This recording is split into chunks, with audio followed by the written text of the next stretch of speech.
Leader TV जे programme रूबरू में आऊं आहियां डॉक्टर अयूब शेख ऐं मूंसां गॾु मौजूदु आहे असांजी न्याणी ऐं AI जी स्पेशलिस्ट अनमोल राहूजो सां हूअं त असांजा कई संग कई रस्ता कई रिश्ता कई सियापा आहिनि, पर अनमोल जेका आहे उहा सिंध जी हिकिड़ी अहिड़ी न्याणी थियणु पई वञे जेके आर्टिफिशियल इंटेलिजेंस या हथरादू ज़हानत जे बारे में न रुगो ख़्यालु आहे, न रुगो ओन ऐं परेशानी आहे, न रुगो उनजो फ़िक्रु आहे, पर हू ॿिया फ़िक्र बि पाण सां गॾु खणी थी अचो त हिकिड़ी मुख़्तसर गुफ़्तगू हुन सां कयूं। अनमोल, सलाम अलैकुम। वालेकुम सलाम। वॾी महिरबानी असांखे टाइम ॾियण जी। हाणे मूंखे तूं ॿुधाए त कंबर जे ॿाहिरां हिकिड़े ॻोठ खां तूं आईं, पोइ लाड़काणे आईं, पोइ कराची आईं, कराची खां पोइ हाणे तुंहिंजी आख़िरी डिग्री कहिड़ी आहे? मां बैचलर्स कई आहे आर्टिफिशियल इंटेलिजेंस में सिंध मदरसतुल इस्लाम यूनिवर्सिटी कराची मां। अच्छा, हाँ। आर्टिफिशियल इंटेलिजेंस छो कई तो? छो त आर्टिफिशियल इंटेलिजेंस इवॉल्विंग एजुकेशन आहे, यानी कि हाणे जेका एरा ईंदो टेक्नोलॉजी जो, उन में आर्टिफिशियल इंटेलिजेंस जेको आहे उहो तव्हांजो मोस्ट इम्पॉर्टेंट पार्ट प्ले कंदी। त उन जे करे जेका मोस्ट मॉडर्न टेक्नोलॉजी आहे उहा AI ई आहे। सो उन जे करे हिकिड़ो थोरो इंट्रस्टिंग बि आहे ऐं इन जे थ्रू तव्हां काफ़ी शयूं मतिलबु माण्हुनि खे हेल्प बि करे सघो था। सो इन जे करे मुंहिंजो इंट्रस्ट वधियो ऐं मां सोचियो त AI पोइ तो घणनि माण्हुनि खे चयो हूंदो त AI ॾे वञो?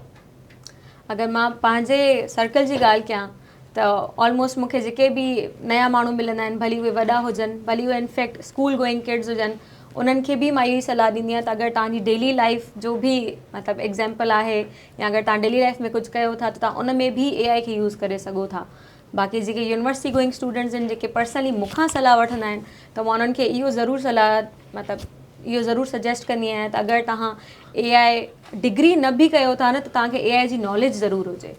न, इन जो मतिलबु हीअ आहे त हाणे अॻे असांजा वॾा चवंदा हुआ डॉक्टर थियो, उन खां वरी चवंदा हुआ मास्टर थियो, डॉक्टर खां पोइ चयो इंजीनियर थियो, पोइ वरी चयो चार्टर्ड अकाउंटेंट थियो, पोइ वरी चयो त इकोनॉमिक्स पढ़ो, पोइ वरी चयो CSS कयो।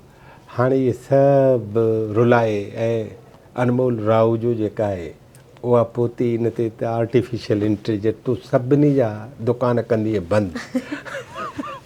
हाणे मूंखे हिकिड़े ॿुधायो, तव्हां घणा ॼणा आहियो जेके तुंहिंजे वेझो क्लोज सर्कल्स में इहा डिग्री वठंदड़ आहिनि माण्हू जिन BSc कई आहे? मुंहिंजे फ्रेंड सर्कल में स्कूल मां बि काफ़ी फ्रेंड्स हुया। टोटल अगरि मां राउंड अबाउट कयां त 10-12 माण्हू आहिनि मुंहिंजे पर्सनल सर्कल में जेके AI ऐं CS रिलेटेड डिग्री कनि था। पोइ उहे सभु तो वांगुरु सोचनि था?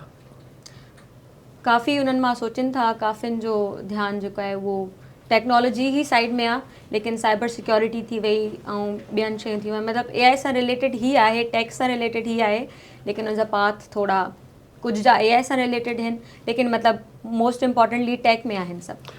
अॼु AI में सुपर मुल्क कहिड़ो हूंदो आहे? जापान। उहो AI ते टॉप थो करे। अच्छा, ॿिया मुल्क कहिड़ा आहिनि?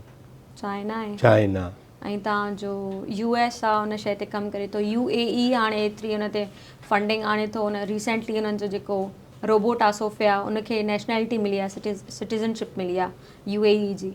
त काफ़ी मुल्क आहिनि। बाक़ी अगरि असां पंहिंजी कंट्री जी ॻाल्हि कयूं त उहा बि तमामु कोशिशि में लॻी पई आहे त AI में वधीक मां वधीक जेको आहे पंहिंजे ॿारनि खे तालीम हासिलु करायूं त AI जे लाइ हिकिड़ो नेगेटिव इम्पैक्ट आहे, हिकिड़ो पॉज़िटिव इम्पैक्ट आहे। तुंहिंजे लाइ तुंहिंजे ज़हन में ॿई इम्पैक्ट आहिनि?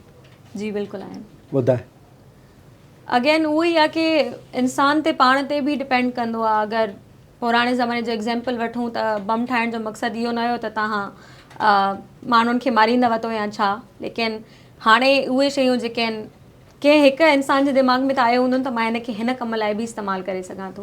त AI बि उहो ई आहे। AI जो मेन मक़सदु इहो आहे त तव्हांजे ह्यूमन एफर्ट खे घटि करे सघे, लेकिन अगेन उहो ई आहे त AI में ज़रूरी न आहे की हर इंसानु पॉज़िटिवली ई सोचे। काफ़ी माण्हू पंहिंजे मुफ़ाद लाइ बि हिकिड़ो कमु सिखंदा आहिनि ऐं उनखे पोइ पंहिंजे मुफ़ाद लाइ इस्तेमालु कंदा आहिनि।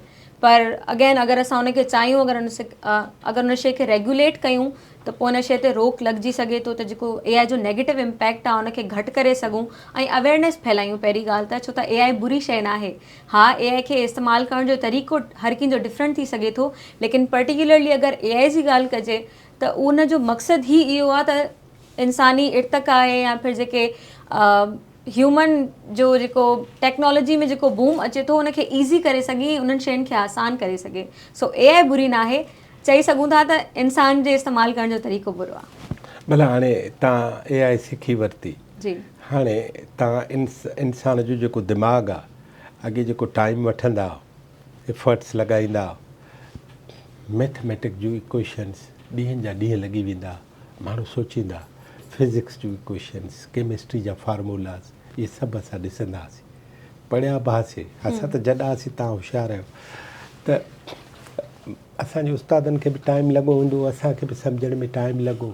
हाणे हीअ नओं नसल जेको आहे उनखे AI जी AI हथ में अची वई त उहो टाइम उन्हनि जो बची वियो। ऐं जेके सॼी दुनिया जे किरोड़े माण्हुनि जेके AI जो इस्तेमालु कनि था, उन्हनि जो जेको किरोड़े वरह टाइम बचे, या असां हिते ॾिसूं पाकिस्तान अंदरि पाकिस्ताननि जो टाइम बचे, त उहो उन बचियल टाइम खे असां छा कयूं? टाइम त बचो। जी, वरी उहा ई ॻाल्हि आहे त अगरि तव्हांजो मिसाल तौरु अगरि तव्हां कोई कमु जेको आहे उहो 10 घंटनि में कयो पिया ऐं उहो तव्हांजो अधु कलाक में थी थो वञे, त बाक़ी जा जेके 9.5 घंटा आहिनि उहो तव्हां ॿिए खे इल्म खे पिराइण में उहो कयो, यूटिलाइज़ कयो। या अगरि तव्हांजा अगरि पर्टिकुलरली पाकिस्तान जो एग्ज़ाम्पल ॾिनो वञे त जीअं पहिरियां इहो हूंदो हुयो त बाबा नियाणियुनि खे न पढ़ाईंदा हुया, त तव्हां वटि अगरि उहो टाइम आहे, उहो तव्हां ज़ाहिरा नॉलेज सिखंदव, तव्हांजो दिमाग़ु खुलंदो, तव्हां शयुनि खे न थोरो ब्रॉड पर्सपेक्टिव सां ॾिसी सघंदव। त अगरि काफ़ी वक़्तु पहिरियां माण्हू इहो सोचींदा त नियाणियुनि खे न पढ़ाइजे, त हाणे अगरि उहो वक़्तु कंहिं शइ में तालीम में यूटिलाइज़ कंदा, उनजो दिमाग़ु खुलंदो, तव्हां नियाणियुनि खे पढ़ायो। या फिर तव्हां अगरि ॿियनि ॿाहिरिनि मुल्कनि में ॾिसो था त सिंधियुनि जी जेका तादाद आहे उहा तमामु घटि हूंदी आहे, त सिंधियुनि जेके कमु AI सां रिलेटेड कनि था या वैसे बि जेको कमु कनि था उहो दुनिया में था नज़र आणियो।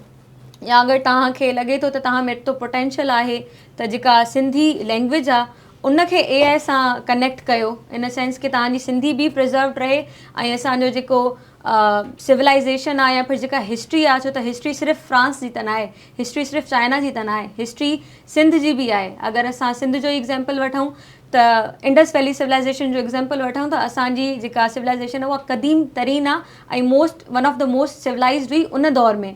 त अगरि उन वक़्त जो ई एग्ज़ाम्पल वठूं, असां उन वक़्तु ई त एतिरा सिविलाइज़ नहीं, एतिरा एजुकेटेड हूंदा हुआसीं, त हाणे ई उहो ब्रेन, उहो टाइम, उहो एफर्ट जेको आहे असां उन्हनि शयुनि में जेके शयूं वाक़ई ज़रूरी आहिनि, जीअं त तालीम थी वई, जीअं त तव्हांजो कमु थी वियो, महिनत थी वई, माना AI सां तव्हां जुड़ी वञो, तव्हां उहो जुड़ी वेंदव त उहो शयूं तव्हांजो जेको वक़्तु आहे उहो शायदि कंहिं सुठे जॻह ते लॻंदो बि सही।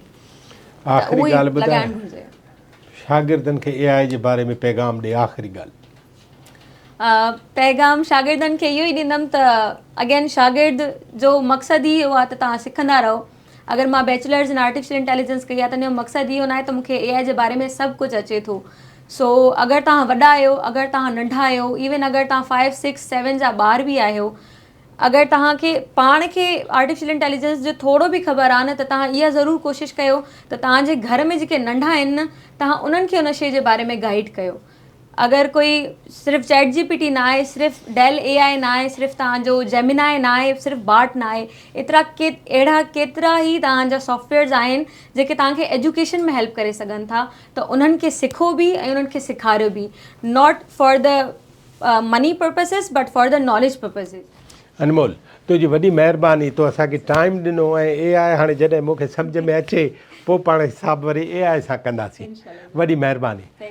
नाज़रीन, हीअ हुई असांजी नियाणी अनमोल। राहू जो कंबर जे भरिसां राहूजन जो ॻोठु आहे, उन में जनाब डॉक्टर ज़ुल्फ़कार राहूजी जी नियाणी आहे। सिंध मदरसतुल इस्लाम क़ाइद आज़म AI न पढ़ी सघियो, उनखे टाइम न मिलियो, अनमोल AI पढ़ी, उनखे टाइम बि मिलियो। अनमोल तव्हांखे हिकिड़ो पैगाम बि ॾिनो आहे त नंढा ॿार बि आहियो, वॾा आहियो, AI जे बारे में सोचणु शुरू कयो, क़ौम खे बि प्रिज़र्व कयो, पाकिस्तान खे अॻिते वधायो। लीडर TV में वरी कंहिं ॿिए नौजवान सां गॾु हाज़िर थींदासीं। लीडर TV ॾिसंदा रहो। वॾी महिरबानी।